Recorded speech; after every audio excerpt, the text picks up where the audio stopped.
saya atas nama Nur Mafira dengan rekor NIM 242. Saya dari Prodi PGSD kelas 3G. Di sini saya akan memaparkan sedikit materi saya. Yang pertama itu kompetensi inti. Kompetensi inti yang saya ambil itu memahami pengetahuan faktual dengan cara mengamati dan menanya berdasarkan rasa ingin tahu tentang dirinya, makhluk ciptaan Tuhan dan kegiatannya dan benda lain yang ditemukannya di rumah, di sekolah maupun di tempat lain. Dan kompetensi dasarnya yaitu mengenal manusia, aspek keruangan, konektivitas antar ruang, perubahan dan keberlanjutan dalam waktu, sosial, ekonomi, dan pendidikan. Indikator yang saya ambil dalam media pembelajaran ini, indikatornya itu 3.1. Yang pertama itu menjelaskan asal tokoh pahlawan beserta perilaku yang dapat dicontoh. Indikator 3.2 yaitu menyebutkan nama tokoh pahlawan. Dan indikator terakhir itu 3.1 menjelaskan pengaruh letak astronomis Indonesia terhadap iklim di Indonesia. Materi ajar yang saya ambil dalam pelajaran ini yaitu pahlawan nasional Indonesia. Sebelum merdeka dan berdaulat seperti sekarang, Indonesia memiliki perjalanan sejarah yang panjang. Kenyamanan dan kesejahteraan yang kita rasakan sekarang sebagai warga negara tidaklah diberi percuma-cuma. Dan peran para pahlawan nasional di Indonesia yang berjuang demi bangsa Indonesia melawan penjajahan dan ketidakadilan.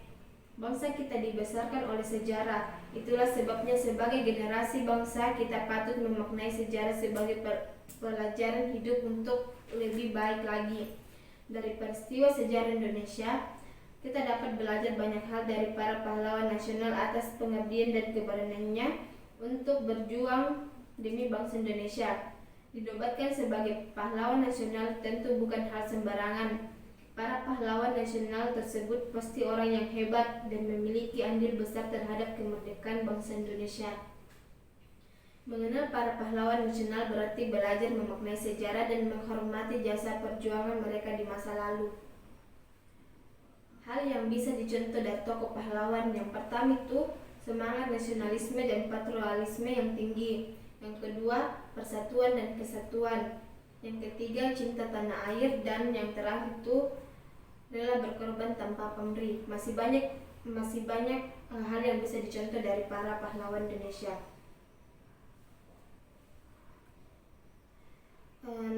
Ada beberapa nama-nama para pahlawan. Yang pertama itu Insinyur Soekarno.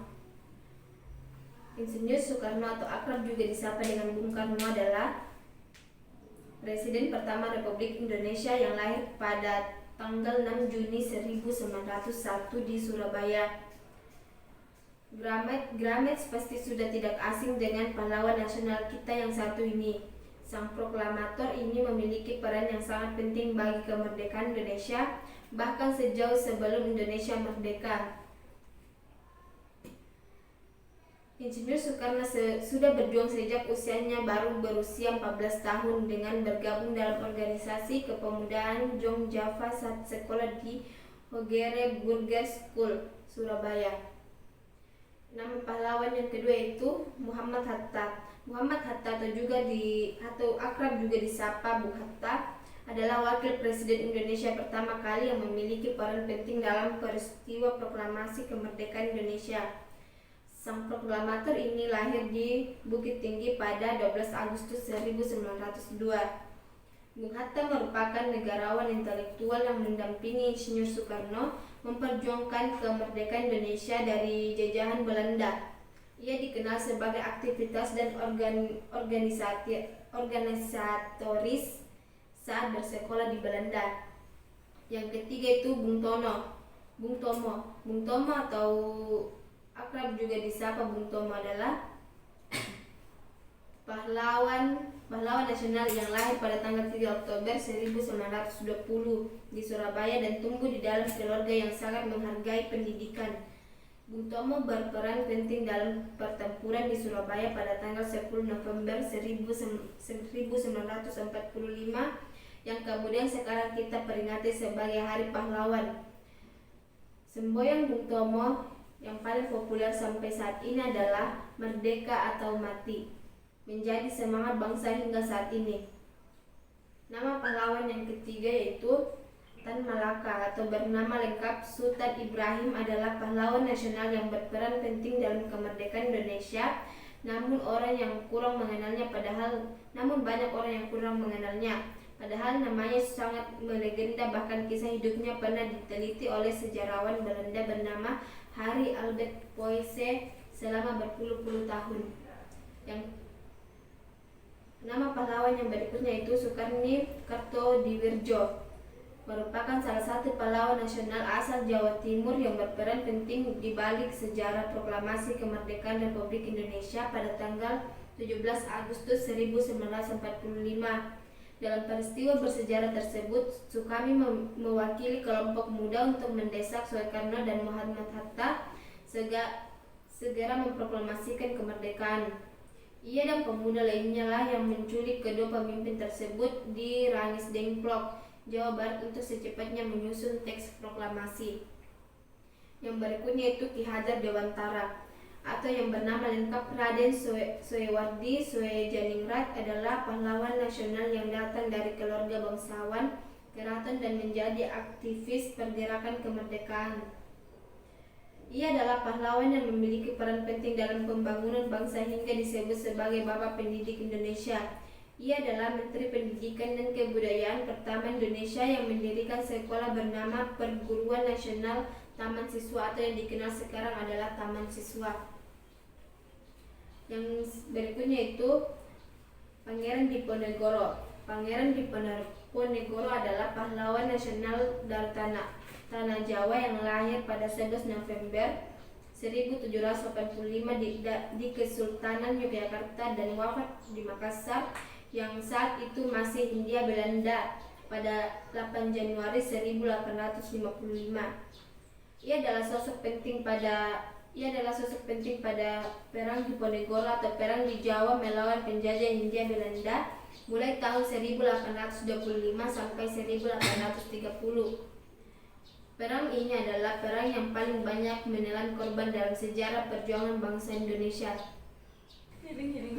Yang berikutnya itu Raden Ajeng Kartini adalah salah satu pahlawan nasional wanita yang berjasa dalam perjuangan bangsa Indonesia. Ia lahir pada tanggal 21 April 1879 di Jepara yang kemudian saat ini kita peringati sebagai Hari Kartini. Yang berikutnya itu Cut Nyak Dien adalah pahlawan nasional wanita kelahiran 1848 asal Aceh yang paling ditakuti oleh Belanda. Ia mulai aktif melawan Belanda sejak kematian suaminya. Yang berikutnya itu Martha Christina Tiahahu, merupakan pahlawan nasional wanita, anak dari Kapitan Paulus Tiahahu yang membantu Kapitan Patimura melawan Belanda pada tahun 1917. Materi ajaran terakhir itu pengaruh letak astronomis. Letak astronomis tersebut menyebabkan Indonesia memiliki iklim tropis dan memiliki 3 zona, yaitu yang zona pertama yaitu waktu Indonesia bagian barat WIB. Waktu Indonesia bagian barat dimulai dari 105 derajat garis bujur timur dan selisih waktu dengan Greenwich Mean Time lebih dari 7 jam. Wilayah dengan waktu Indonesia Barat adalah seluruh daerah Sumatera, Jawa, Madura, Kalimantan Barat, dan Kalimantan Tengah. Waktu Indonesia bagian yang kedua itu waktu Indonesia bagian tengah. Waktu Indonesia bagian tengah dimulai dari 120 derajat garis bujur timur dan selisih waktu dengan Greenwich Mean Time lebih dari 8 jam. Wilayah dengan waktu Indonesia bagian tengah adalah seluruh daerah Kalimantan Selatan, Bali, Nusa Tenggara Barat, Nusa Tenggara Timur, Sulawesi, dan pulau-pulau sekitarnya. Waktu Indonesia bagian yang terakhir itu waktu Indonesia Timur dimulai dari 135 derajat garis bujur timur dan selisih waktu dengan Greenwich Mean Time lebih dari 9 jam. Wilayah dengan waktu Indonesia Tengah meliputi seluruh daerah Maluku dan Irian Jaya. Baiklah, itulah tadi sedikit materi yang saya paparkan. Kurang dan lebihnya mohon dimaafkan. Assalamualaikum warahmatullahi wabarakatuh. Waalaikumsalam warahmatullahi wabarakatuh.